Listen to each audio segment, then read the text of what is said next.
ആ കാട്ടിലെ സിംഹരാജാവ് തന്റെ പ്രജകളെ നന്നായി തന്നെ പരിപാലിച്ചിരുന്നു. സിംഹത്തിന്റെ നീതി നിർവഹണം പ്രശംസനീയമായിരുന്നു. ഒരു ദിവസം രാജാവ് തന്റെ 2 ആൺകുട്ടികളും ഭാര്യയോടൊപ്പം ഗുഹയ്ക്ക് പുറത്തിരിക്കുകയായിരുന്നു. അപ്പോൾ അദ്ദേഹത്തെ കാണാൻ കുറെ മൃഗങ്ങൾ വന്നു. മഹാരാജാവേ, ഞങ്ങളുടെ എല്ലാം പോയി, ഞങ്ങളുടെ എല്ലാം നഷ്ടമായി. എന്തുപറ്റി ചമേലി? എന്തിനാ കരയുന്നത്?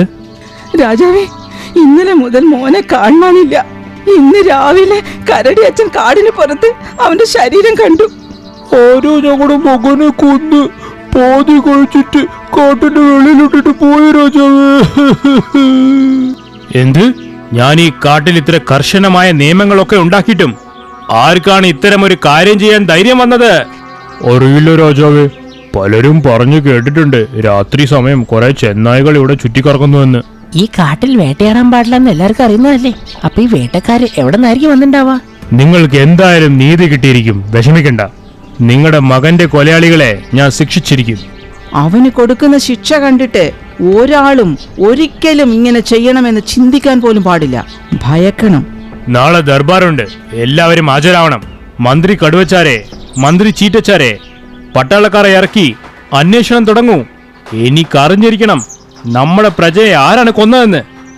രാജകൽപ്പന കേട്ടത് മൂത്ത മകനായ ദിലാവർ ഇങ്ങനെ ചിന്തിക്കാൻ തുടങ്ങി. ഞാൻ രഹസ്യമായിട്ടാണല്ലോ വേട്ടയാടി തിന്നോണ്ടിരുന്നത്. പക്ഷെ ഇതാരാണ്? എന്റെ ഇരകളെ വേട്ടയാടാൻ വേറൊരുത്തനോ? സിംഹരാജാവിന്റെ മൂത്ത മകൻ ദിലാവർ മഹാദുഷ്ടനാണ്. അവൻ എപ്പോഴും രഹസ്യമായി ബാലമൃഗങ്ങളെ കൊന്ന് ബാക്കി വയ്ക്കാതെ തിന്നുമായിരുന്നു. സിംഹരാജാവിന്റെ ഇളയ പുത്രൻ ഭോലാർ അച്ഛനെ പോലെ കാരുണ്യവാനായിരുന്നു. അവൻ എപ്പോഴും കാട്ടുവാസികളുടെ സുരക്ഷയ്ക്കായി പ്രവർത്തിക്കുമായിരുന്നു. രാത്രിയായപ്പോൾ ദിലാവർ തന്റെ വേട്ടയ്ക്കായി കാട്ടിലേക്ക് പുറപ്പെട്ടു. അപ്പോഴാണ് അവൻ വല്ലുകുരങ്ങനെ അവിടെ കണ്ടത്. അത് ശരി, അപ്പൊ ഈ കുരങ്ങനും അച്ഛന്റെ ചാരനാണല്ലേ? ഇന്ന് എന്തായാലും വേട്ട വേണ്ട. കുറച്ചു ദിവസം ഇങ്ങനെ തന്നെ പോട്ടെ, അല്ലെങ്കിൽ എല്ലാവരും എന്നെ സംശയിക്കാൻ തുടങ്ങും. അപ്പോഴേക്കും ബല്ലു അവന്റെ അടുത്തെത്തി. യുവരാജാവേ, നിങ്ങൾ ഇവിടെ ഈ സമയത്ത് എന്താണ്? ബല്ലുവിന്റെ ചോദ്യം കേട്ട് ദിലാവർ ആദ്യം ഒന്ന് ഞെട്ടി. പെട്ടെന്ന് സ്വയം നിയന്ത്രിച്ചിങ്ങനെ പറഞ്ഞു, ആ കൊലപാതകയെ പിടിക്കേണ്ടത് എന്റെയും കടമയല്ലേ? അവനെ തേടിയാണ് ഞാൻ ഇവിടെ വന്നത്. യുവരാജാവായ നിങ്ങളെ പോലെ വേണം. നിങ്ങൾ ഞങ്ങളുടെ അഭിമാനമാണ്. പ്രശംസ കേട്ട ദിലാവർ തന്റെ ഗുഹയിലേക്ക് മടങ്ങിപ്പോയി. അപ്പോൾ അവിടെ ഭയങ്കരനായ ഒരു ചെന്നായ വന്നു. ആ മാനന്റെ കുട്ടി എന്ത് സ്വാദായിരുന്നു. ശരി, ഇന്നും ഏതെങ്കിലും ഒരു കുട്ടിയെ കൊന്ന് സ്വാദിഷ്ടമായ ഭക്ഷണം കഴിക്കണം. ചമേലിയുടെ കുഞ്ഞിനെയും ഷാക്കാൾ ചെന്നായാണ് കൊന്നു തിന്നത്. ഷാക്കാൾ ചെന്നായയും ദിലാവർ സിംഹത്തെ പോലെ രഹസ്യമായി വേട്ടയാടിയാണ് തിന്നുകൊണ്ടിരുന്നത്. ചെന്നായ തന്റെ ഇരയെ തേടിക്കൊണ്ടിരിക്കുമ്പോൾ മരത്തിന്റെ മുകളിൽ ഇരിക്കുകയായിരുന്ന രാജാവിന്റെ ചാരനായ കഴുകൻ ഇതൊക്കെ ശ്രദ്ധിക്കുകയായിരുന്നു. ഈ ചെന്നായി ഇവിടെ എന്താ ചെയ്തോണ്ടിരിക്കുന്നത്? അല്ല, ഇവനായിരിക്കുമോ ആ ചമേലിയുടെ കുഞ്ഞിനെ കൊന്നാൻ? അപ്പോൾ സൂത്രശാലിയായ ചെന്നായ ആ പാവം മുയലിന്റെ വീട്ടിനുള്ളിലേക്ക് കയറി. ഒരു മുയൽ കുഞ്ഞിനെയും കടിച്ചു പിടിച്ച് ചെന്നായ പുറത്തേക്കിറങ്ങി. ഇത് കണ്ട കഴുകൻ ഞെട്ടി. ലവനായിരുന്നു ഈ വേട്ടകളെല്ലാം നടത്തിയതല്ലേ? നേരം വിളക്കട്ടെ, സിംഹരാജാവിനോട് ഈ കാര്യം അറിയിക്കണം. പിറ്റേ ദിവസം തങ്ങളുടെ കുഞ്ഞിനെ കാണാതായതിനെ കുറിച്ചുള്ള പരാതി പറയാൻ രാജാവിന്റെ അടുത്തെത്തി മുയലുകൾ. രാജാവേ, ഇന്നലെ രാത്രി മുതൽ ഞങ്ങളുടെ കുട്ടിയെ കാണാനില്ല രാജാവേ. അവൻ എവിടെ പോയി തന്നെ അറിഞ്ഞൂടാ. ആരോ അവനെ എന്തോ ചെയ്തിരിക്കുന്നു രാജാവേ. മഹാരാജാവേ, ഇന്നലെ രാത്രി ആ ചെന്നായാണ് ഇവരുടെ കുട്ടി എടുത്തോണ്ട് പോയത്. ഞാൻ എന്റെ 2 കണ്ണോണ്ട് കണ്ടതാണ്. അപ്പോ നമ്മുടെ കാട്ടുവാസികളെ കൊന്നു തിന്നുന്നത് ആ ചെന്നായി ആണല്ലേ? ആ ചെന്നായിക്ക് അത്രയ്ക്ക് ധൈര്യമോ? ആരിവിടെ? ആ ചെന്നായെ പിടിച്ചു കെട്ടി കൊണ്ടുവരൂ. രാജാവിന്റെ പടയാളികൾ അവനെ തേടിച്ചെന്ന് ആ ചെന്നായയെ പിടിച്ചു കെട്ടിക്കൊണ്ടുവന്ന് രാജസന്നിധിയിൽ എത്തിച്ചു. മഹാരാജാവേ, നിങ്ങൾ പറഞ്ഞ ചെന്നായ ഞങ്ങൾ എത്തിച്ചിരിക്കുന്നു. അങ്ങ് കൽപ്പിച്ചാൽ ഞാൻ എന്റെ കൈയും കാലും വെട്ടി മാറ്റാം. അപ്പോൾ അവിടെ സൂത്രശാലി ചെന്നായയുടെ മാതാപിതാക്കളും എത്തി. നിൽക്കണം, എന്റെ മോനൊന്നൊരു കൊലപാതകയല്ല, ഇങ്ങനെ തുണ്ടു തുണ്ടായി വെട്ടിക്കളയാൻ. നിങ്ങൾ എന്തിനാണ് എന്റെ മകനെ ശിക്ഷിക്കാൻ ഇവിടെ കൊണ്ടുവന്നിരിക്കുന്നത്? നിങ്ങളുടെ മകൻ കാട്ടിലെ കുഞ്ഞുങ്ങളെ വേട്ടയാടി കൊന്നു തിന്നിരിക്കുന്നു. അതുകൊണ്ട് ഞാനിപ്പോൾ ഇവനെ ശിക്ഷിക്കാൻ പോകുകയാണ്. കേണപേക്ഷിക്കുന്നു, എന്റെ മോനെ ശിക്ഷിക്കരുത് രാജാവേ. ഞങ്ങളുടെ മോനോട് ക്ഷമിക്കണം രാജാവേ. ഇനിയൊരു പ്രാവശ്യം അവൻ ഇങ്ങനെ ചെയ്യില്ല. മഹാരാജാവ് ഒരു അവസരം കൂടെ തരണം. ഇവൻ ഒരു അവസരവും കിട്ടില്ല. മറ്റുള്ള കുറ്റവാളികൾക്ക് ഏത് ശിക്ഷയാണോ കിട്ടുന്നത് അത് തന്നെ ഇവനും കൊടുക്കും. കഴുകച്ചാരെ, ഈ നിൽക്കുന്ന ചെന്നായുടെ 2 കണ്ണുകളും കൊത്തിപ്പൊട്ടിക്കൂ. രാജകൽപ്പന കേട്ട ഉടനെ തന്നെ കഴുക് തന്റെ മൂർച്ചയേറിയ കൊക്കുകൾ ഉപയോഗിച്ച് ചെന്നായുടെ കണ്ണുകൾ കൊത്തിപ്പറിച്ചു. ആനച്ചാരെ, അവന്റെ 2 കൈകളും പൊട്ടിച്ച് വലിച്ചെറിയൂ. ആന തന്റെ തുമ്പിക്കൈ കൊണ്ട് ചെന്നായുടെ കൈകൾ വലിച്ചു പറിച്ച് ദൂരെ എറിഞ്ഞു. ദുഷ്ടനായ ചെന്നായ വേദന കൊണ്ട് പിടഞ്ഞു മരിച്ചു. ഇത് കണ്ട മൃഗങ്ങൾ ഭയചകിതരായി സ്തബ്ധരായി നിന്നു. ഇനി ആരെങ്കിലും എന്റെ പ്രജകളെ ഉപദ്രവിക്കാൻ ശ്രമിച്ചാൽ അവർക്കും ഇതേ ശിക്ഷ തന്നെയായിരിക്കും. ഓർമ്മയിരിക്കട്ടെ. ചെന്നായയുടെ ഭീകര മരണം കണ്ട ദിലാവർ പേടിച്ചു വിറച്ചു. വേട്ടയാടുന്നതിന്റെ ശിക്ഷ കടുപ്പം തന്നെ. പക്ഷെ ഞാൻ രഹസ്യമായി തന്നെ വേട്ടയാടി കൊന്നു തിന്നു. ഞാൻ യുവരാജാവല്ലേ, ആർക്കും എന്നെ ശിക്ഷിക്കാൻ പറ്റില്ല. യുവരാജാവ് ദിലാവർ ഇങ്ങനെയൊക്കെ ആലോചിച്ചുകൊണ്ടിരിക്കുമ്പോൾ മരിച്ചുപോയ ചെന്നായുടെ അമ്മ കരഞ്ഞുകൊണ്ടിങ്ങനെ പറഞ്ഞു, എന്റെ കുഞ്ഞിനെ ഇങ്ങനൊരു വധശിക്ഷ കൊടുത്തത് ഒട്ടും ശരിയല്ല രാജാവേ. ഞാനിപ്പോൾ പറയുന്നു, നിങ്ങളും ഈ വേദന അനുഭവിക്കും. മകന്റെ വിയോഗത്തിൽ മനസ്സ് തകർന്ന ആ അമ്മ തന്റെ ഭർത്താവിനെയും കൂട്ടി അവിടെ നിന്നും പോയി. രാജാവേ, അങ്ങയുടെ നീതി നിർവഹണം പ്രശംസനീയമാണ്. ഇതുപോലെ തന്നെ അങ്ങ് നീതി നടപ്പിലാക്കിയാൽ ഈ കാട്ടിൽ അനീതി ചെയ്യാൻ ആരും ധൈര്യപ്പെടില്ല.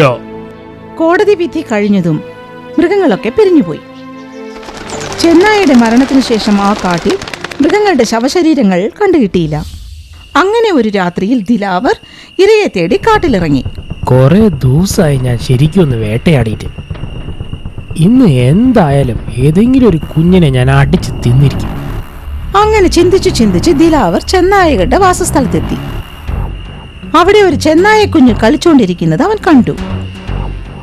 എന്റെ അമ്മേ, കൊഴുത്തൊരു കുഞ്ഞൻ, വായിൽ വെള്ളം വരുന്നു. ശരി മോനെ, വേഗം ചേട്ടന്റെ വയറ്റിലേക്ക് വാ. ഒട്ടും താമസിക്കാതെ ദിലാവർ അതിനെ കൊന്നു തിന്നാൻ തുടങ്ങി. പക്ഷെ ഇതൊക്കെ ചത്തുപോയ ചെന്നായുടെ അമ്മ കണ്ടു. ആരെങ്കിലും എന്റെ കുഞ്ഞിനെ രക്ഷിക്കണേ, ആരെങ്കിലും എന്റെ കുഞ്ഞിനെ രക്ഷിക്കണേ, എന്റെ കുഞ്ഞിനെ കൊന്നു തിന്നു രക്ഷിക്കണേ. ആ അമ്മയുടെ കരച്ചിൽ കേട്ട മറ്റു ചെന്നായികളും അവിടെ ഓടിയെത്തി. അല്ല, ഇത് ദിലാവറല്ലേ, നമ്മുടെ രാജകുമാരൻ? ഇവൻ പിഞ്ചു കുഞ്ഞിനെ കൊന്നിരിക്കുന്നു. ഇവനെ വെറുതെ വിടരുത്, ഇവനെ പിടിച്ചു കെട്ടു. എല്ലാ ചെന്നായ്ക്കളും കൂടി അവനെ കയ്യും കളവുമായി പിടിച്ചുകെട്ടി. നേരം വെളുത്തതും അവനെ രാജാവിന്റെ മുമ്പിൽ ഹാജരാക്കി. മഹാരാജാവേ, ഒരു കുഞ്ഞിനെ കൊന്നതിന് എന്റെ മകനെ നിങ്ങൾ ക്രൂരമായി ശിക്ഷിച്ചു. അതേ തെറ്റ് നിങ്ങളുടെ മകനും ചെയ്തെങ്കിൽ അതേ ക്രൂരമായ ശിക്ഷയാണോ നിങ്ങൾ കൊടുക്കുക? എന്റെ മകൻ എന്താണ് ചെയ്തത്? ഇവിടുത്തെ മൂത്ത രാജകുമാരൻ ഒരു പിഞ്ചിളം കുഞ്ഞിനെ കൊന്നു തിന്നു. ദിലാവർ, ഇവര് പറയുന്നത് സത്യമാണോ? അല്ല അച്ഛാ, ഇവര് നുണ പറയുന്ന. ജുംറു, എന്റെ മകനാണ് കൊന്നതെന്ന് നിന്റെ കയ്യിൽ എന്തെങ്കിലും തെളിവുണ്ടോ? ഇവൻ തെളിവൊന്നും ബാക്കി വെച്ചില്ല മഹാരാജാവേ, അവൻ മുഴുവനായ കുട്ടിയെ തിന്നു. ഈ സിംഹരാജാവ് തെളിവില്ലാതെ ആരെയും ശിക്ഷിക്കാറില്ല. ഒരു തെളിവുണ്ട് രാജാവേ. അതെ രാജാവേ, എന്റെ കണ്ണുകൾ കൊണ്ട് കണ്ടതാണ് ഇവൻ കുഞ്ഞിനെ തിന്നുന്നത്. ഞങ്ങൾ എല്ലാരും കൂടെ ചേർന്നാണ് കൈയും കളവായി ഇവിടെ പിടിച്ചത്. ഇവരെല്ലാം കള്ളം പറയാണ് അച്ഛ. അച്ഛൻ ഇവരുടെ മകനെ വധശിക്ഷ കൊടുത്തില്ലേ, അതിന് പ്രതികാരം ചെയ്യാൻ ഇവർ എന്റെ മേലെ കുറ്റാരോപണം നടത്തുകയാണ് അച്ഛ. ചെന്നായകൾ പറയുന്നതുകൊണ്ട് മാത്രം എനിക്കിവനെ ശിക്ഷിക്കാൻ പറ്റില്ല. ഇതാണോ നിങ്ങളുടെ നീതിന്യായം? ദിലാവർ നിങ്ങളുടെ മകനായതുകൊണ്ട് ഞങ്ങൾക്ക് നീതി ലഭിക്കില്ല അല്ലേ? നീതി ലഭിക്കാതെ വന്നപ്പോൾ ചെന്നായികൾ വേദനയോടെ മടങ്ങി. രാജാവ് തീരാ സങ്കടത്തിലായി. രാത്രിയായി. ഉറക്കമില്ലാതെ രാജാവ് ചിന്തിക്കാൻ തുടങ്ങി. ദിലാവറിന്റെ മകനാണ്, അതുകൊണ്ടെന്താ? അവൻ കുറ്റം ചെയ്തിട്ടുണ്ടെങ്കിൽ അവനെ ശിക്ഷിക്കേണ്ടത് എന്റെ കടമയാണ്. വളരെ സൂക്ഷ്മതയോട് കൂടി വേണം ഞാൻ ഇത് അന്വേഷിക്കാൻ. പിറ്റേ ദിവസം തന്നെ മഹാരാജാവ് തന്റെ ചാരന്മാരെ വിളിച്ചു വരുത്തി. ശ്രദ്ധിച്ചു കേൾക്കൂ. എന്റെ മകനായതുകൊണ്ട് മാത്രമാണ് അവർക്ക് നീതി ലഭിക്കാത്തത് എന്നാണ് അവരുടെ ആരോപണം. അതുകൊണ്ട് നിങ്ങളെല്ലാവരും സത്യസന്ധമായി അന്വേഷിക്കൂ. ദിലാവരാണ് കുറ്റക്കാരനെങ്കിൽ അവൻ ശിക്ഷ അനുഭവിച്ചിരിക്കണം. നിങ്ങൾ പേടിക്കേണ്ട രാജാവേ, ഞങ്ങൾ എങ്ങനെയെങ്കിലും സത്യം പുറത്തു കൊണ്ടുവരും. അപ്പോൾ തന്നെ രാജചാരന്മാർ നാടെങ്ങും അന്വേഷണം തുടങ്ങി. അന്വേഷണത്തിനിടയിൽ കഴുകൻ പറന്ന് ഒരു മരത്തിൽ പോയിരുന്നു. അവിടെ ഉണ്ടായിരുന്ന മൂങ്ങയോട് സംസാരിക്കാൻ തുടങ്ങി. ദിലാവർ ആ കുഞ്ഞിനെ കൊന്നില്ലേ, അതെന്റെ 2 കണ്ണുകൊണ്ട് കണ്ടതാ. നിനക്കിത് മഹാരാജാവിനോട് പറയാമോ? ദിലാവർ സിംഹരാജാവിന്റെ മകനാണ്. രാജാവ് അവനെ ശിക്ഷിച്ചില്ലെങ്കിലേ പിന്നെ എൻ്റെ ജീവിതം കട്ടപ്പുക. നീ അതിനെക്കുറിച്ച് വിഷമിക്കണ്ടേ. നീ കണ്ട കാര്യം പറ, ബാക്കിയൊക്കെ ഞാൻ ഏറ്റു. കഴുകനെ വിശ്വസിച്ച മൂങ്ങ സത്യം പുറത്തു പറയാൻ രാജാവിന്റെ അടുത്തെത്തി. അതെ രാജാവേ, ദിലാവർ ചെയ്യുന്നത് എൻ്റെ കണ്ണുകൊണ്ട് കണ്ടതാണ്. മൂങ്ങ പറഞ്ഞ സത്യം കേട്ട മഹാരാജാവ് ദിലാവറിനെ ശിക്ഷിക്കാൻ തയ്യാറായി. ഈ കാടിന്റെ നിയമം അനുസരിച്ച് ചെന്നായ്ക്ക് എന്ത് ശിക്ഷയാണോ കിട്ടിയത് അതേ ശിക്ഷയായിരിക്കും ദിലാവറിനും കിട്ടുക. കഴുകനെ നോക്കി സിംഹരാജാവ് പറഞ്ഞു, കഴുകച്ചാരെ, ദിലാവറുടെ കണ്ണ് കൊത്തിപ്പൊട്ടിക്കോ. ഒന്നും കൂടി ആലോചിച്ചൂടെ മഹാരാജാവേ, ദിലാവർ നിങ്ങളുടെ മകനല്ലേ. നീതി ദേവതയ്ക്ക് മുമ്പിൽ ഒരു മകനുമില്ല, ഒരു സ്വന്തവുമില്ല. അറിയില്ലേ, നീതി ധർമ്മം മാത്രമേ ഉള്ളൂ. ഒരു പ്രാവശ്യം ക്ഷമിക്കണം പ്രഭു, ഇനി ഒരിക്കലും ദിലാവർ ഈ തെറ്റ് ചെയ്യില്ല. ഞാൻ ഈ കാട്ടിലെ രാജാവാണ്. നീതി നടപ്പാക്കേണ്ടത് എന്റെ ധർമ്മമാണ്. നിന്റെ ഇഷ്ടാനിഷ്ടങ്ങളൊക്കെ നിന്റെ കണ്ണുനീരിൽ ഒഴുകിപ്പോട്ടെ റാണി, അത്രമാത്രം. എന്നോട് ക്ഷമിക്കണേ അച്ഛാ. ഇല്ല മോനെ, നീ ഒരു സിംഹമാണ്. സിംഹത്തെ പോലെ ജീവിച്ചില്ലേ, സിംഹത്തെ പോലെ മരണത്തെ നേരിടണം. കഴുകിനെ നോക്കി രാജാവ് പറഞ്ഞു, കഴുകച്ചാരെ, ദിലാവറുടെ കണ്ണ് കൊത്തിപ്പൊട്ടിക്കോ. മഹാരാജാവിന്റെ ആജ്ഞ അനുസരിച്ച കഴുക് ദിലാവറിന്റെ 2 കണ്ണുകളും വേദന കൊണ്ട് പൊളയുന്ന മകനെ കണ്ട് മഹാരാജാവിന്റെ കണ്ണ് നിറഞ്ഞു. നിറഞ്ഞ കണ്ണുകളോടെ ആനയോട് കൽപ്പിച്ചു, ഗജപതി, ദിലാവറുടെ കൈകൾ 2 പറിച്ചു വലിച്ചെറിയൂ, വേഗം. ഇത് കേട്ട എല്ലാവരും ഞെട്ടിപ്പോയി. രാജൻ, ഇവൻ നിങ്ങളുടെ മകനാണ്. ഇനി മുതൽ ഇവൻ ഇങ്ങനെ ഒന്നും ചെയ്യില്ല. ഇവനോട് ക്ഷമിക്കൂ. കൊലയാളി മാപ്പർഹിക്കുന്നില്ല. ഇവന്റെ കൈ മുറിച്ചു കളയുവാനേ. ഇത് എന്നെ കൊണ്ട് പറ്റില്ല മഹാരാജാവേ. ഇതെന്റെ ഉത്തരവാണ്. ഞാൻ പറഞ്ഞത് ചെയ്യുവാനേ. തനിക്ക് ഒട്ടും ഇഷ്ടമില്ലാതിരുന്നിട്ടും രാജകൽപ്പനയനുസരിച്ച് ആന ദിലാവറിന്റെ 2 കൈകളും പറിച്ച് ദൂരെ എറിഞ്ഞു. വേദന സഹിക്കവയ്യാതെ ദിലാവർ ഉച്ചത്തിൽ അലറി കരഞ്ഞു കിടന്നു. രാജാവ് നീതി നടപ്പിലാക്കിയ വിധം കണ്ട മൃഗങ്ങൾ സ്തംഭിച്ചു നിന്നു. മരണവേദനയിൽ പിടയുന്ന മകന്റെ അരികിൽ ചെന്ന രാജാവ് പൊട്ടിക്കരഞ്ഞു. മോനെ, നീ എന്തിനാ ഇങ്ങനെ ചെയ്തത്? മരണശിക്ഷ വിധിക്കേണ്ട ഗതികേട് എനിക്ക് വന്നല്ലോ ഈശ്വരാ. നീതിമാനായ രാജാവിന്റെ ന്യായവിധി കണ്ട എല്ലാവർക്കും ആശ്വാസമായി. മഹാരാജാവേ, അങ്ങയുടെ നീതിബോധം പ്രശംസനീയമാണ്. എല്ലാരും കേട്ടോളൂ, ഇതെന്റെ അവസാനത്തെ വിധി പറച്ചിലായിരിക്കും. ഇനി മുതൽ ഞാൻ ആർക്കും വിധി പറയില്ല. ഇത് എല്ലാവരെയും സ്തബ്ധരാക്കി. ഞാൻ എന്റെ രാജപദവി ഉപേക്ഷിച്ച് ഹിമാലയത്തിൽ തപസ്സിനായി പോകുകയാണ്. അങ്ങ് പോയി കഴിഞ്ഞാൽ പിന്നെ ഞങ്ങൾക്ക് ആരാണുള്ളത്? എന്റെ ഇളയ മകൻ ബോല രാജാവാകാൻ അർഹനാണ്. എനിക്ക് ഉറപ്പുണ്ട് എന്നെ പോലെ നീതിമാനായ ഒരു രാജാവായിരിക്കുമെന്ന്. അങ്ങ് പോയി കഴിഞ്ഞാൽ പിന്നെ എനിക്കിവിടെ ആരാണുള്ളത്? ഞാനും അങ്ങയോടൊപ്പം വരികയാണ്. അവർ ഇളയ മകനെ രാജാവായി വാഴിച്ച് ഹിമാലയത്തിലേക്ക് പോയി. മൃഗങ്ങളൊക്കെ വിങ്ങുന്ന ഹൃദയത്തോടെ അവർക്ക് വിട നൽകി. തെലങ്കാനയിലെ കാട്ടിൽ ഷേർസിംഗ് വിഷമത്തോടെ സഭ വിളിപ്പിച്ചിരിക്കുകയായിരുന്നു. മഹാരാജാവേ, എന്റെ ഭർത്താവിനെ ആരാ കൊന്നത്? മഹാരാജൻ, നമ്മുടെ കാട്ടിലെ 2ാമത്തെ കൊലപാതകമാണിത്. മഹാരാജാവേ, എനിക്കിതിന് നീതി വേണം. എന്റെ ഭർത്താവിനെ കൊന്നത് ആരാണെങ്കിലും അയാൾക്ക് നല്ല ശിക്ഷ മേടിച്ചു കൊടുക്കണം. ഞാൻ ഒരിക്കലും ചിന്തിച്ചിട്ടില്ല ഞാനിവിടെ ഉണ്ടായിട്ടും എന്റെ കാട്ടിലെ ജീവികൾ கொல்லப்படേണ്ടി വരുമെന്ന്. இப்போ வீட்டிலிருந்து வெளியே வரது கூட ரொம்ப கஷ்டமாக இருக்கு. வெளியே இருக்க கொடூர மிருகங்கள் பாவப்பட்ட விலங்க கொன்று சாப்பிட்டுக்கிட்டே இருக்கு. ധൈര്യമായിരിക്കൂ, മാനിന്റെ മരണത്തിന് തീർച്ചയായും പ്രതികാരം ചെയ്യും. കൂട്ടരെ, മാനിന്റെ മൃതദേഹം എടുത്ത് മണ്ണിൽ കുഴിച്ചിടുക. ശരി മഹാരാജൻ. പിന്നെ ഒരു കാര്യം, എന്റെ അനുമതിയില്ലാതെ ഇനി ആരും കാടിന്റെ പുറത്തേക്ക് പോകരുത്. കാട്ടിൽ അടുപ്പിച്ച് 2 മരണങ്ങൾ വന്നതിന് ശേഷം ഷേർ സിംഗിന് ആകെ പരിഭ്രാന്തിയായി. അവൻ ആലോചിച്ചു, എന്നാലും ഇതാരാണ് എന്റെ പ്രജകളെല്ലാം ഇങ്ങനെ കൊന്നൊടുക്കുന്നത്? തീർച്ചയായും ഇതിന്റെ സത്യം അറിഞ്ഞേ തീരൂ. കുറച്ചു ദിവസം കഴിഞ്ഞ് ഷേർ സിംഗ് ചുമ്മാ കാട്ടിലൂടെ നടക്കുകയായിരുന്നു. അപ്പോഴാണ് വഴിയിൽ ഒരു ശബ്ദം കേൾക്കാൻ ഇടയായത്. എന്നെ രക്ഷിക്കൂ. അല്ല, അതൊരു ചെന്നായല്ലേ? ചെന്നായ പരിക്കേറ്റ് കിടക്കുന്നത് കണ്ട് ഷേർ സിംഗ് അതിന്റെ അടുത്തേക്ക് പോകും. ആരാണ് നിന്നെ പരിക്കേൽപ്പിച്ചത്? എന്നെ രക്ഷിക്കൂ മഹാരാജൻ, എനിക്ക് നന്നായി വേദനിക്കുന്നുണ്ട്. നിനക്ക് ശുശ്രൂഷ വേണ്ടത് അത്യാവശ്യമാണ്. എന്റെ കൂടെ വരൂ. പരിക്കേറ്റ ചെന്നായം കൊണ്ട് ഷേർ സിംഗിന്റെ ഏരിയയിലേക്ക് കൊണ്ടുവരും. മഹാരാജൻ, ഇതാരാണ്? പെട്ടെന്ന് തന്നെ മരുന്നുകളെല്ലാം തയ്യാറാക്കിയെടുക്കൂ. ഇവന്റെ ജീവൻ രക്ഷിക്കണം. ചീറ്റയും കടുവയും ഔഷധങ്ങൾ എടുക്കാൻ പോകും. ചെന്നായോട് ഷേർ സിംഗ് ചോദിക്കും, നിനക്ക് എങ്ങനെയാണ് ഈ അപകടം സംഭവിച്ചത്? നീ എവിടെയാ ജീവിക്കുന്നത്? എന്റെ പേര് കല്ലു എന്നാണ്. ഞാൻ തൊട്ടടുത്തുള്ള വനത്തിലാണ് താമസിക്കുന്നത്.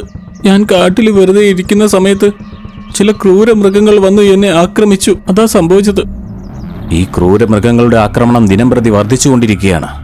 ഇവന് വേഗം ചികിത്സ നൽകൂ. കടുവയും ചീറ്റയും ഔഷധങ്ങൾ കൊണ്ടുവരും. ഷേർ സിംഗ് സ്വന്തം കൈകൊണ്ട് തന്നെ പരിക്കേറ്റ ചെന്നായുടെ മുറിവിലേക്ക് മരുന്ന് പുരട്ടും.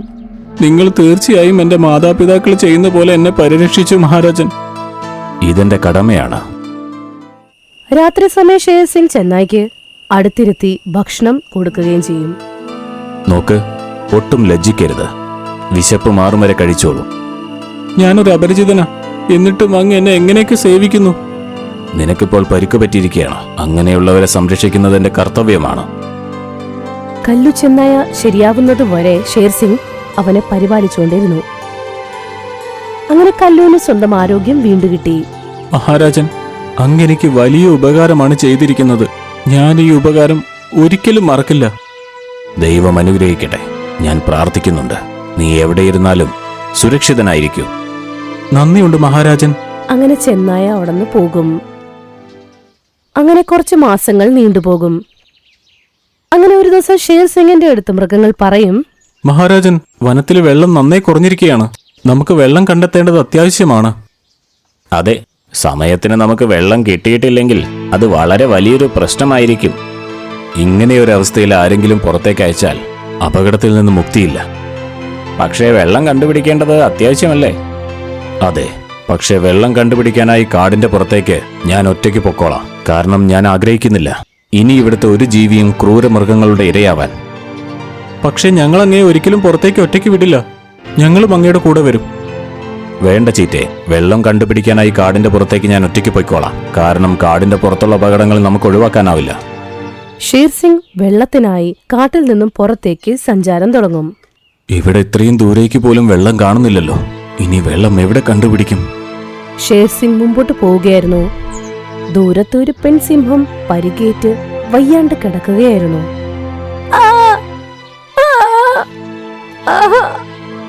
ഇതൊരു പെൺസിംഹമല്ലേ?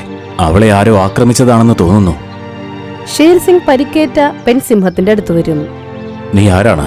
നിനക്കെന്താണ് സംഭവിച്ചത്? എന്നെ കുറച്ച് ചെന്നായ്ക്കൾ ആക്രമിച്ചു.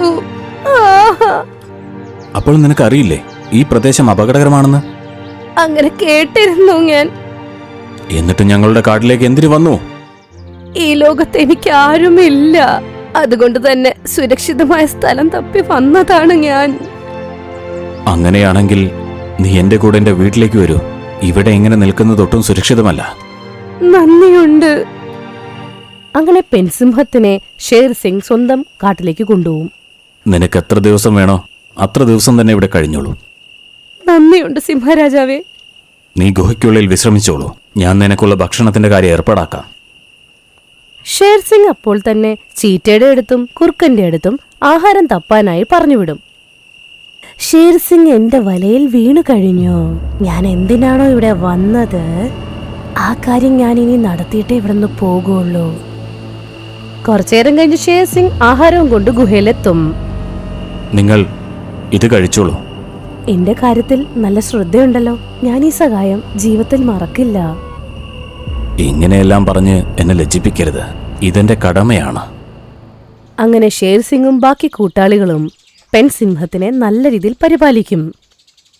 ഒരു ദിവസം രാവിലെ പെൺസിംഹം പറയും, മഹാരാജാവേ, നിങ്ങളുടെ ഈ സ്നേഹ മനോഭാവം കണ്ട് ഞാൻ ആകൃഷ്ടയായിരിക്കുകയാണ്. എന്നെ ഈ കാട്ടിലെ റാണിയാക്കാമോ? ഇത് കേട്ട് ഷേർ സിംഗിന് സന്തോഷമാകും. നിനക്കെന്നെ കല്യാണം കഴിക്കാൻ ആഗ്രഹമുണ്ടോ? അതെ. ഇത്ര സുന്ദരിയായൊരു സിംഹിണിയെ ആരാണ് വേണ്ടെന്ന് വെക്കുന്നത്? കൊള്ളാമല്ലോ. നമ്മുടെ മഹാരാജന് ഒരു റാണിയെ കിട്ടിയിരിക്കുന്ന സുഹൃത്തുക്കളെ. വിവാഹത്തിന് എല്ലാവരും തയ്യാറായിക്കോളൂ. അങ്ങനെ ഷേർ സിംഗിന്റെ കല്യാണത്തിന്റെ ഒരുക്കങ്ങളായി കാട്ടിൽ. അങ്ങനെ അടുത്ത ദിവസം ഷേർ സിംഗിന്റെ വിവാഹം പെൺസിംഹവുമായി നല്ല ആഘോഷത്തോടെ നടക്കും. അല്ലയോ റാണി, ഇന്നു മുതൽ നീ ഈ കാട്ടിലെ റാണിയാണ്. ഇന്നു മുതൽ നിന്റെ ഉത്തരവ് പാലിക്കേണ്ടത് നമ്മുടെ കർത്തവ്യമാണ്. പെൺസിംഹം എന്തൊക്കെയോ ആലോചിച്ചാണ് വന്നതവിടെ. അവളുടെ ഉദ്ദേശം നടക്കുമെന്ന് അറിഞ്ഞ് മനസ്സിൽ സന്തോഷം കൊണ്ട് അവൾ ആലോചിക്കും, എന്റെ ആദ്യത്തെ കടമ്പ ഞാൻ കടന്നു കഴിഞ്ഞു, ഇനി അടുത്ത കടമ്പ കടക്കാനുള്ള തയ്യാറെടുപ്പെടുക്കണം. പാതിരാത്രി ആയപ്പോൾ പെൺസിംഹം ഗുഹയിൽ നിന്നിറങ്ങും. അവിടെ ശംഷേർ എന്ന് പറയുന്ന സിംഹം ആദ്യമേ കാത്തുനിൽപ്പുണ്ടായിരുന്നു. ഞാൻ കാര്യങ്ങളൊക്കെ ചെയ്തു തുടങ്ങി. ഷേർ സിംഹത്തിലെ കല്യാണം കഴിച്ചു. അവൻ എന്നെ നല്ല രീതിയിൽ വിശ്വാസമുണ്ട് ഇപ്പം. കൊള്ളാം എന്റെ റാണി, കൊള്ളാം. ഇനി ഈ കാട്ടിലെ രാജാവാകുന്നതിന് എന്നെ ആർക്കും തടുക്കാനാവില്ല. ശംഷേർ സിംഹമാണ് അവളുടെ ഭർത്താവ്. കാട്ടിലെ രാജാവാൻ വേണ്ടി രണ്ടുപേരും കൂടെ ഷേർ സിംഹത്തിനെ ചതിക്കുകയായിരുന്നു. ഇനി പറയുന്നത് കേൾക്ക്. ഇന്ന് ഞാൻ ആ ചെന്നായ്ക്കളുടെ കുട്ടികളെ കൊന്നു. ആ ചെന്നായുടെ കാഴ്ചയിൽ ഇതെല്ലാം ചെയ്തത് ഇവിടുത്തെ സിംഹരാജനാണ്. അതിന്റെ അർത്ഥം ചെന്നായ്ക്കൾ ഷേർ സിംഹത്തിന്റെ അടുത്ത് പ്രതികാരം വീട്ടുമതല്ലേ? അതെ. നാളെ നീ ചതിയിലൂടെ സിംഹരാജനെ ചെന്നായ്ക്കളുടെ അടുത്തേക്ക് കൊണ്ടുപോകൂ. ബാക്കി ജോലികൾ ചെന്നായ്ക്കൾ നോക്കിക്കൊള്ളും. ആ പിന്നെ നീ ഈ കാട്ടിലെ രാജാവായി മാറൂലേ? അടുത്ത ദിവസം രാവിലെ രണ്ടുപേരും കൂടെ മോർണിംഗ് വാക്കിനായി ഇറങ്ങും. അപ്പൊ അവള് പറയും, മഹാരാജാവേ വരൂ, ഇന്ന് നമുക്ക് മോർണിംഗ് വാക്ക് പുതിയ സ്ഥലത്തായാലോ? അത് ശരി. എങ്ങോട്ട് പോകാൻ ആഗ്രഹിക്കുന്നത്? കാടിന് പുറത്ത്, ഏതേലും മലയുടെ താഴെ, വെള്ളച്ചാട്ടത്തിന്റെ അടുത്ത്. പക്ഷേ ആ പ്രദേശത്തേക്ക് ഞാൻ ഇതുവരെ പോയിട്ടില്ല. എന്നാ എനിക്ക് വേണ്ടി ഇന്ന് പോവാന്നേ. പെൺസിംഹത്തിന്റെ മനസ്സിൽ എന്താണെന്ന് ഷേർ സിംഹത്തിന് അറിയില്ലായിരുന്നു. വെള്ളച്ചാട്ടം കാണണമെന്ന് പറഞ്ഞിട്ട് നേരെ കൊണ്ടുപോയത് ചെന്നായ്ക്കളുടെ അടുത്തായിരുന്നു. എന്ത് ഭംഗിയാണ് കാണാൻ, അല്ലേ? അതെ, പക്ഷെ എനിക്ക് ഈ പ്രദേശം നന്നായി തോന്നുന്നില്ല. നമുക്കുടൻ തന്നെ ഇവിടെ നിന്ന് തിരിച്ചു പോകണം. ദുഷ്ടന്മാരായ ചെന്നായ്ക്കൾ അവരുടെ അടുത്തേക്ക് വരും. അവരെ അങ്ങ് വലയം വെക്കും. ഇന്നലെ ഞങ്ങളുടെ കുഞ്ഞുങ്ങളെ നീ കൊന്നു കളഞ്ഞില്ലേ? ഇനി കണ്ടോ ഇന്ന് ഞങ്ങൾ എങ്ങനെയാ നിന്നെ കൊല്ലാൻ പോകുന്നതെന്ന്. ഞാൻ നിങ്ങളുടെ കുഞ്ഞുങ്ങളെ കൊന്നിട്ടില്ല. ഞാൻ ആദ്യമായിട്ടാണ് ഈ പ്രദേശത്തേക്ക് വരുന്നത്. ഞങ്ങൾക്കറിയാം, ഇന്നലെ നീ വന്നിരുന്നു. നീ തന്നെയാണ് ഞങ്ങളുടെ കുഞ്ഞുങ്ങളെ കൊന്നത്. ഞാൻ പറയുന്നത് കേൾക്കൂ. ഞാൻ നിങ്ങളുടെ കുഞ്ഞുങ്ങളെ കൊന്നിട്ടില്ല. ചെന്നായ്ക്കൾ അവരെ ലക്ഷ്യം വെച്ച് വരും. ദേ നോക്കൂ, നിങ്ങൾക്ക് കൊല്ലണമെന്നുണ്ടെങ്കിൽ എന്നെ കൊന്നോളൂ. എന്റെ ഭാര്യയെ ജീവിക്കാൻ അനുവദിക്കൂ. ഇതല്ലേ ഞാൻ ആഗ്രഹിക്കുന്നത്. ഈ ചെന്നായ്ക്കൾ നിന്നെ കൊന്നു കളയട്ടെ, എന്നിട്ട് എന്റെ ശംഷേർ സിംഹം രാജാവാകണം. വേഗം പൊയ്ക്കോളൂ. എന്റെ മരണത്തിന് ശേഷം നീ വേണം നമ്മുടെ കാട് സംരക്ഷിക്കാൻ. പെൺസിംഹം അവിടെ നിന്ന് പോകും. ചെന്നായ്ക്കൾ ഷേർ സിംഹത്തിനെ ആക്രമിക്കാൻ പോകും. അപ്പോഴേക്കും അവിടെ കല്ലു ചെന്നായ വരും. ഷേർ സിംഗ് രക്ഷപ്പെടുത്തിയ കല്ലു. നിൽക്കൂ, ഇത് സിംഹരാജനാണ്. എന്തിനാണ് അദ്ദേഹത്തെ കൊല്ലുന്നത്? ഇവൻ ഞങ്ങളുടെ കുഞ്ഞുങ്ങളെ കൊന്നുകളഞ്ഞു. ഇല്ല, ഇദ്ദേഹം അങ്ങനെ ചെയ്യില്ല. ഇദ്ദേഹമാണ് എന്റെ ജീവൻ രക്ഷിച്ചത്. ഇത് കേട്ടതോടെ എല്ലാ ചെന്നായ്ക്കളൊന്നും നിൽക്കും. ഞങ്ങളോട് ക്ഷമിക്കണം സിംഹരാജൻ. ഞങ്ങൾ അങ്ങയോട് വലിയ തെറ്റാണ് ചെയ്തത്. വരൂ മഹാരാജൻ, ഞാൻ അങ്ങയുടെ കാട്ടിലേക്ക് കൊണ്ടുപോകാം. ഷേർ സിംഹവും കല്ലു ചെന്നായയും കാട്ടിലേക്ക് പോവുകയായിരുന്നു. അപ്പോൾ വഴിയിൽ കണ്ട കാഴ്ച, അത് കണ്ടതോടെ ഷേർ സിംഹത്തിന്റെ കിളി പോയി. ഈ സമയം കൊണ്ട് ചെന്നായ്ക്കൾ ഷേർ സിംഹത്തിനെ കൊന്നു കാണും. അതെ, ഞാൻ പറഞ്ഞത് പ്രകാരം നീ ചതിയിലൂടെ സിംഹരാജനെ ചെന്നായ്ക്കളുടെ പ്രദേശത്തേക്ക് കൊണ്ടുപോയി. ആ ചെന്നായ്ക്കൾ ഇപ്പോൾ സിംഹരാജനെ കടിച്ചു കീറിയിട്ടുണ്ടാവും. ഇനി നിങ്ങൾ രാജാവാകുന്നതിൽ നിങ്ങളെ ആർക്ക് തടയാൻ സാധിക്കില്ല ഭർത്താവേ. ഇത് കേട്ട് ഷേർ സിംഗ് അങ്ങ് ഞെട്ടിത്തകർന്നു പോയി. ദ്രോഹിയായ സിംഹിണി, നിന്റെ ഭർത്താവിനെ രാജാവാക്കാൻ വേണ്ടി എന്നോട് ഇത്രയും വലിയ ദ്രോഹം ചെയ്തല്ലേ? അങ്ങ് പറയൂ, ഇവരെ ഇവിടെ വെച്ച് തന്നെ കൊന്നുകളയാം മഹാരാജൻ. ഇല്ല സുഹൃത്തെ, വധശിക്ഷ നൽകി എളുപ്പമുള്ള മരണം നൽകാൻ ഞാൻ ആഗ്രഹിക്കുന്നില്ല. ഇവർ ഇഞ്ചിഞ്ചായി മരിക്കുന്നത് എനിക്ക് കാണണം. ശരി, എങ്കിൽ ഇന്നു മുതൽ അങ്ങ് ആരുടെയും കണ്ണിൽ പെടാതെ ജീവിക്കണം. അങ്ങ് ജീവിച്ചിരിപ്പുണ്ടെന്ന് സിംഹറാണി ഒരിക്കലും അറിയാൻ പാടില്ല. ശംഷേർ സിംഗും പെൺസിംഹവും സഭ കൂട്ടി ഷേർ സിംഹം മരിച്ച കാര്യം എല്ലാരെയും അറിയിക്കുന്നു. കാട്ടുവാസികളെ, എനിക്ക് നിങ്ങളോടിത് പറയാൻ നല്ല സങ്കടമുണ്ട്. നമ്മുടെ ഷേർ സിംഹം ഈ ഭൂമിയിൽ ഇപ്പൊ ഇല്ല. എന്ത്? അങ്ങനെ ഒരിക്കലും സംഭവിക്കില്ല. അദ്ദേഹത്തെ ആരാ കൊന്നത്? ഞങ്ങളെല്ലാവരും അവന്റെ രക്തം കുടിക്കുന്നതാണ്. ആ ദുഷ്ട ചെന്നായ്ക്കൾ എന്റെ ഭർത്താവിനെ എന്നെ കൺമുമ്പിൽ കൊന്നുകളഞ്ഞു. നമ്മുടെ രാജാവ് നമ്മുടെ കൂടെ ഇല്ലെന്നുള്ളത് സത്യമാണോ? അതെ, ഇത് തന്നെയാണ് സത്യം. ഇനി നമ്മളുടെ കാര്യം എന്താകും? ഇനി ഈ കാടിനെ ആര് സംരക്ഷിക്കും? ഇന്നു മുതൽ ഈ കാടിന്റെ രക്ഷകൻ ഞാനായിരിക്കും. അങ്ങ് ആരാണ്? അങ്ങ് ഈ കാട്ടിൽ ഇതുവരെ കണ്ടിട്ടില്ലല്ലോ. ഇത് ഷേർ സിംഹത്തിന്റെ അനിയനാണ്, ശംഷേർ സിംഹം. ഇന്ന് തൊട്ട് ഇദ്ദേഹമാണ് നമ്മുടെ രാജാവ്. ഷേർ സിംഹത്തിന്റെ മരണവാർത്ത കേട്ട് എല്ലാവർക്കും നല്ല വിഷമമായി. നിങ്ങളെടുത്ത തീരുമാനമെല്ലാം എപ്പോഴും നല്ലത് തന്നെയായിരിക്കും സിംഹറാണി. വരൂ സുഹൃത്തുക്കളെ, ശംഷേർ സിംഗിന്റെ കിരീടധാരണത്തിന് എല്ലാവരും തയ്യാറായിക്കോളൂ. നിങ്ങളെ ഞാൻ ഒരിക്കലും വിടില്ല, ദ്രോഹികളെ. അടുത്ത ദിവസം ശംഷേർ സിംഹത്തിനെ രാജാവാക്കാനുള്ള തയ്യാറെടുപ്പുകൾ തുടങ്ങും. കാടിന്റെ പാരമ്പര്യം അനുസരിച്ച് തിലകക്കുറി ഇടുന്നതോടെ ശംഷേർ സിംഗ് രാജാവായി മാറുന്നതാണ്. കൊരങ്ങൻ നെറ്റിയിൽ സിന്ദൂരം അണിയിക്കാൻ പോകുമ്പോ അപ്പോഴേക്കും ഷേർ സിംഹം അവിടെ എത്തും. നിൽക്കൂ, സിംഹരാജൻ ഇപ്പോഴും ജീവിച്ചിരിപ്പുണ്ട്. ഷേർ സിംഹത്തിനെ ജീവനോടെ കണ്ടിട്ട് ശംഷേർ സിംഹവും പെൺസിംഹത്തിന്റെ കിളി പോയി. അങ്ങ് ജീവിച്ചിരിപ്പുണ്ടോ മഹാരാജൻ? നമ്മുടെ മഹാരാജൻ ജീവിച്ചിരിപ്പുണ്ട്. ഇതെങ്ങനെ ജീവനോടെ തിരിച്ചു വന്നത്? ഞാൻ ജീവിച്ചിരിപ്പുണ്ട് സുഹൃത്തുക്കളെ. പക്ഷേ സിംഹിണി വിചാരിക്കുന്നത് ഞാൻ എങ്ങനെ രക്ഷപ്പെട്ടുവെന്ന. കാരണം എന്നെ കൊല്ലാൻ ഗൂഢാലോചന നടത്തിയത് സിംഹറാണി ആയിരുന്നല്ലോ. ഇത് കേട്ട് എല്ലാവരും ഞെട്ടിത്തെറിച്ചു. സുഹൃത്തുക്കളെ, ഷംഷേർ സിംഗ് സിംഹറാണിയുടെ ഭർത്താവാണ്. അവനെ രാജാവാക്കാൻ വേണ്ടിയാണ് സിംഹിണി എന്നെ കല്യാണം കഴിച്ചൊരു നാടകം നടത്തിയത്. അവളുടെ കള്ളത്തരം പുറത്തു വന്നതിന് ശേഷം അവള് പറഞ്ഞു, ചെന്നായ്ക്കൾ എന്റെ കൺമുമ്പിലാണ് നിങ്ങളെ ആക്രമിച്ചത്. നിങ്ങൾ എങ്ങനെ രക്ഷപ്പെട്ടു? കേട്ടിട്ടില്ലേ, നിങ്ങൾ നല്ലത് ചെയ്യൂ, തിരിച്ചും നല്ലത് തന്നെ പ്രതീക്ഷിക്കാമെന്ന്. എന്റെ കാര്യത്തിലും അതുതന്നെ സംഭവിച്ചു. ചെന്നായ്ക്കളെ എന്നെ ആക്രമിക്കുന്നത് കണ്ടിട്ടാണ് നീ അവിടെ നിന്ന് ഓടിയത്. എന്നാൽ ശരിയായ സമയത്ത് കല്ലു ചെന്നായി വന്ന് എന്റെ ജീവൻ രക്ഷിച്ചു. കാരണം ഈ സിംഹരാജനാണ് ഒരു തവണ എന്റെ ജീവൻ രക്ഷിച്ചത്. അതുകൊണ്ട് അദ്ദേഹത്തിന്റെ ജീവൻ രക്ഷിക്കേണ്ടത് എന്റെ കടമയാണ്. എന്നാൽ ഞാൻ നിന്റെ അടുത്തേക്ക് വന്നപ്പോൾ നിങ്ങളുടെ ഗൂഢാലോചനയെക്കുറിച്ച് ഞാൻ അറിഞ്ഞു. പിന്നെ ഞാനും സിംഹരാജനും കൂടി നിങ്ങളെ ഒരു പാഠം പഠിപ്പിക്കാൻ തീരുമാനിച്ചു. ഇനി എന്റെ കയ്യിൽ നിന്ന് നിങ്ങളെ ആർക്കും രക്ഷിക്കാനാവില്ല. ഉത്തരവിടൂ സിംഹരാജൻ. ഞങ്ങൾ ഇവരെ വലിച്ചു കീറി കടിച്ചു കീറി തിന്നുന്നതാണ്. നോക്കി നിന്നത് മതി കൂട്ടരെ, ഇവരെ കൊന്നൊടുക്കിൻ.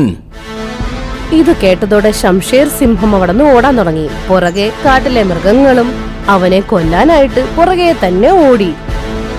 കണ്ടില്ലേ സിംഹിണി, ആർക്കു വേണ്ടിയാണോ നീ എന്നെ കൊല്ലാൻ തീരുമാനിച്ചത്? അവനിതാ നിന്നെയും ഉപേക്ഷിച്ചുകൊണ്ട് ഈ കാട്ടിൽ നിന്ന് ഓടിപ്പോകുന്നു. എന്നോട് പൊറുക്കണേ മഹാരാജാവേ, എന്നോട് ക്ഷമിക്കണം. ഞാൻ ഗാന്ധിയൊന്നുമല്ല, ഒരു കവിളിന് അടികിട്ടിക്കഴിഞ്ഞാൽ മറ്റേ കവിളും കാണിച്ചു കൊടുക്കാൻ. ഇത് കാടാണ്, ഇവിടെ വഞ്ചനയ്ക്കുള്ള ശിക്ഷ മരണമാണ്. ഇത്രയും പറഞ്ഞ് ഷേർ സിംഹം പെൺസിംഹത്തിനെ ആക്രമിച്ച് അവളെ കൊന്നുകളയും. അതിനുശേഷം ഷേർ സിംഹം കല്യാണം കഴിക്കില്ല എന്ന് ശബ്ദമെടുത്തു. കല്യാണം കഴിക്കാതെ കാട്ടിലെ മൃഗങ്ങളെയൊക്കെ സഹായിച്ച് ജീവിതം കഴിഞ്ഞുകൂടി. നിങ്ങൾക്ക് ഞങ്ങളുടെ ഈ വീഡിയോ ഇഷ്ടമായെങ്കിൽ ദയവായി ഞങ്ങളുടെ ചാനൽ സബ്സ്ക്രൈബ് ചെയ്യുക. പിന്നെ ഈ വീഡിയോ ലൈക്കും ഷെയറും ചെയ്യാൻ മറക്കരുത്. നന്ദി, നമസ്കാരം.